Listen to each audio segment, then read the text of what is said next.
কি বানাচ্ছ এটা? এটা কি? এটা কি? এটা যে গেস করবে।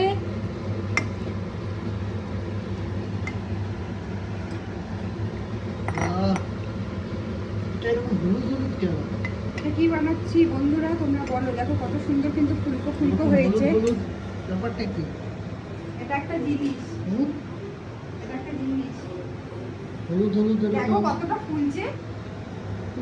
ফ্রেন্ডস তোমরা বলো তো এটা আমি কি বানাচ্ছি। তোমরা যদি বলতে পারো তাহলে আমি বুঝবো যে এটা তোমরা খেয়েছো, আর যদি না বলতে পারো তাহলে ভাববো তোমরা এটা খাওনি কখনো। আর আমিও কিন্তু এটা ফার্স্ট টাইমই বানাচ্ছি। ঠিক বলতে পারলে গিফট। কি গিফট দিবা? ঠিক যে বলতে পারবে নাকি? দেখো ভীষণ সুন্দর কিন্তু হয়েছে, একদম বড় বড় ফুলকো ফুলকো হয়েছে। আর জানি না এটা খেতে কেমন হবে, দেখতে যতটা সুন্দর